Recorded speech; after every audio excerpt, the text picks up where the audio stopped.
नमस्कार किसान भाइयों, आज हम जानने वाले हैं हीट वेव के बारे में। जैसे कि हमको पता है अभी हमारे यहाँ गर्मी में टेम्परेचर 40 डिग्री के पार हो चुका है।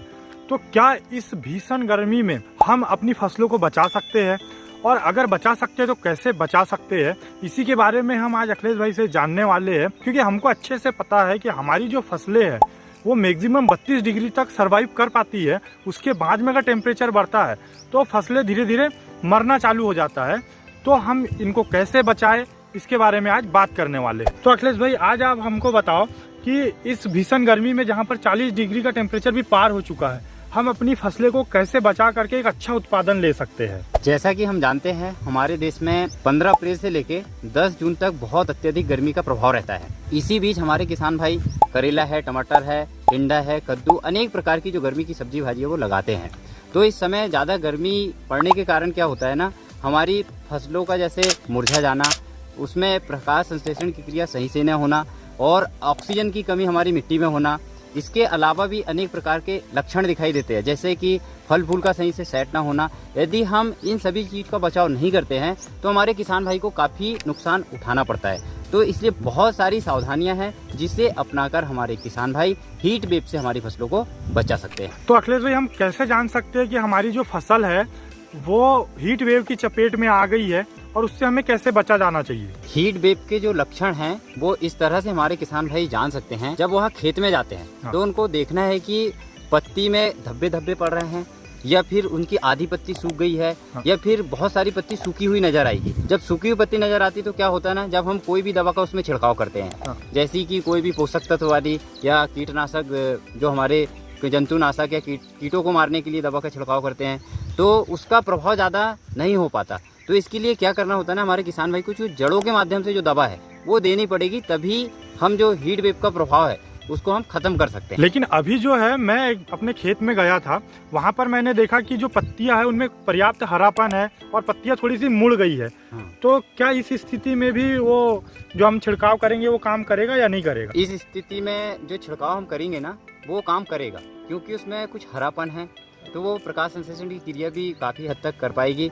तो इस स्थिति में भी हम छिड़काव के माध्यम से भी जो हीट वेव का प्रभाव हुआ वो हम कम कर सकते हैं। जब भी किसान भाई यदि आप स्प्रे कर रहे हैं तो आप सुबह के टाइम नहीं करना चाहिए, क्योंकि अधिक गर्मी के कारण हमारे पौधे की जो संरचना है, जिसको हम स्टोमेटा बोलते हैं, वो बंद हो जाता है। तो हमको जब भी स्प्रे करना है तो शाम की टाइम करें, क्योंकि शाम के टाइम बहुत ही 5 बजे के बाद थोड़ा ठंडक हो जाता है, टेम्परेचर कम हो जाता है। तो जो पौधे हमारा जो स्टोमेटा है वो पूरी तरह से उसकी संरचना जो खुली रहती है, और जो स्प्रे करते हैं वो सही से पौधे में काम करता है। किसान भाइयों, मेरा एक सुझाव रहेगा, गर्मी के दिन में जो आप रासायनिक कीटनाशक का छिड़काव करते हैं उससे बचना चाहिए, क्योंकि जब आप रासायनिक कीटनाशक का छिड़काव करते हैं तो वह गर्मी के कारण जो हमारी पौधे में जाकर वहाँ टूटता है, जिससे हमारी पौधे की जो क्रिया है, जो संरचना है वो बिगड़ती है और पौधे को काफ़ी नुकसान उठाना पड़ता है। तो मेरा सुझाव है कि आपको जो कीटनाशक का छिड़काव कर रहे हैं वो आखिरी विकल्प होना चाहिए। जैसा कि मैंने देखा कि कुछ लोग बताते हैं कि आप स्प्रिंकल लगा लो, जिससे भी आप जो हीट वेव से है वो बच सकते हैं। तो क्या हमें स्प्रिंकल यूज करना चाहिए? हाँ, स्प्रिंकलर से यदि आप 10-15 मिनट कुछ सिंचाई करते हैं उस समय, तो आपका जो खेत का टेम्परेचर है वो कम हो जाएगा। लेकिन इसका एक नुकसान भी होता है, जब हमारा 40 डिग्री टेम्परेचर रहता है तो 32 से 35 के बीच में आ जाएगा। हाँ। लेकिन जो बाहर की कीट है, जो अधिक गर्मी वाले क्षेत्र में है, वो अटैक आपकी थोड़ा कम टेम्परेचर वाली जगह में करेंगे। हाँ, तो मतलब ये कि चारों तरफ जो है वो 40 डिग्री है, और अगर हमने अपने खेत का टेम्परेचर 30-32 डिग्री कर लिया, हाँ, तो बाहर के जो कीट है वो फसल पे अटैक कर देंगे। हाँ, बहुत सारे कीट आएंगे और हमारी फसल पे अटैक करेंगे। तो इसका मतलब तो ये हुआ कि स्प्रिंकल से हमें गर्मी के दिन में पानी देना ही नहीं है, ऐसा? नहीं, स्प्रिंकलर से हमें पानी देना चाहिए, लेकिन जब सुबह का टाइम होता है ना, 5 से 6 के बीच में हमें स्प्रिंकलर से पानी दे देना चाहिए। 15-20 मिनट चला देना चाहिए, जिससे हमारी जो पौधे की पत्ती है वो पूरी तरह से अच्छे से पानी अवशोषित कर लेगी और दिन भर का जो टेम्परेचर है वो अच्छे से सह सकती है। क्योंकि हमारी जो पौधे की जो गर्मी, मिट्टी की गर्मी है ना, उसको भी मेंटेन करना है। इसके लिए हमको रेलमा पानी भी नीचे से देना चाहिए, तो हमारी मिट्टी की गर्मी काफ़ी मेंटेन रहेगी। और किसी किसान भाई के पास यदि स्प्रिंकलर सेट नहीं है तो वो सुबह जो पंप सेट होता है स्प्रे करने का, हाँ। उसमें अच्छा क्लीन पानी, साफ पानी का भी वो स्प्रे कर सकता है। तो हमको जो है दिन में अगर पानी देना है तो वो नीचे ज़मीन में ही देना है। हाँ, जो रेलमा पानी जो उसको हम बोलते हैं सीधा छोड़ना है, जिससे हमारी मिट्टी की गर्मी मेंटेन रहेगी। अभी जैसे हम सब्जी की जो फसल करते हैं या जो भी हमारी फसलें गर्मियों में होती है, तो इसमें हम बहुत ज़्यादा पानी भी नहीं दे सकते हैं। तो इसके लिए क्या तरीका है कि हम जानेंगे कि कब हमको मिट्टी में पानी देना है, रेलवा पानी जो देना है वो कब देना है? हमको सबसे बेस्ट विधि हमारी जानने की कि हमें पानी कब देना है, ये सवाल आता है हर किसान के मन में। तो जब हमारी मिट्टी में जो तिड़ान जैसी आ जाती है, दरारें आने लगती है, दरारें आ जाती है, उस समय हमको पानी देना है। सबसे बेस्ट विधि यही है जानने की। नहीं तो फिर तो हमारे यहाँ कोई लोग 6-7 दिन में भी देते हैं, किसी की अच्छी मोटी ज़मीन है तो 2 से 3 दिन के अंतराल में भी पानी देते हैं, वो सब अलग अलग है। लेकिन सबसे यही है कि आपकी जब दरारें आ गई तो उस समय आपको पानी देना है। अच्छा अखिलेश भाई, हमें देखने में आया है कि कुछ पत्तियां जो सूख गई है, तो हम क्या करते हैं, उन पत्तियों को निकाल देते हैं। तो क्या इन पत्तियों को, सूखी पत्तियों को पेड़ से निकाल देना चाहिए?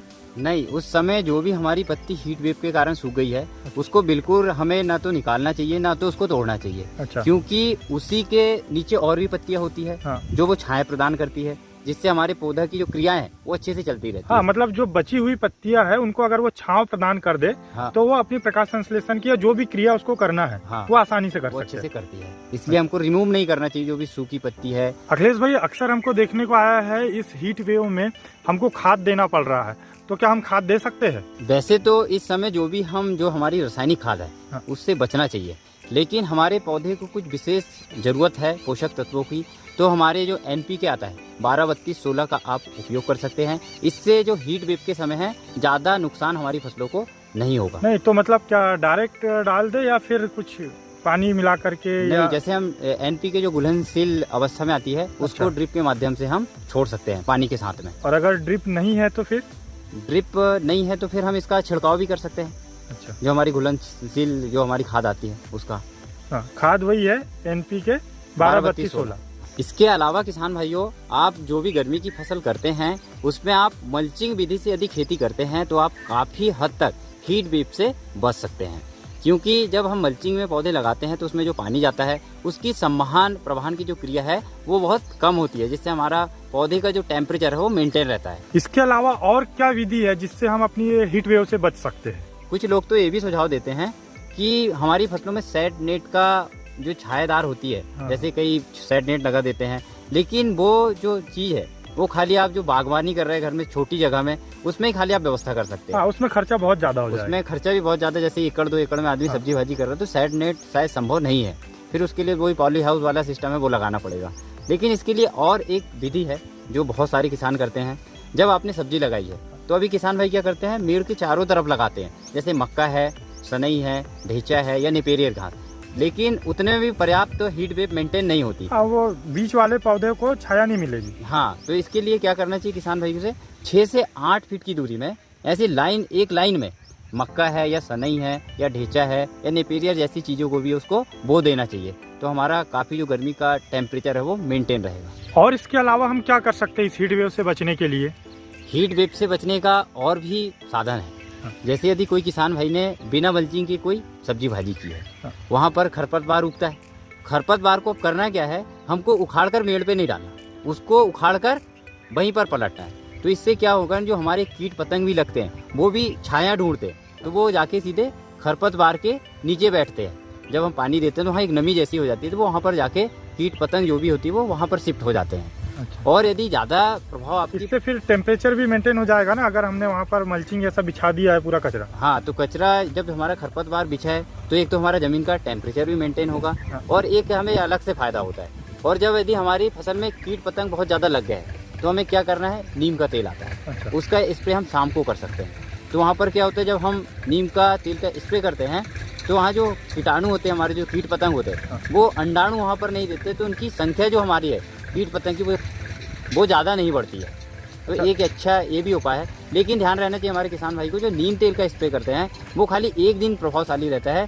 तो जब भी इसको और भी हमें कीट पतंग को रोकना है तो हर दिन इसका स्प्रे करना पड़ेगा, वही शाम के समय। शाम के समय।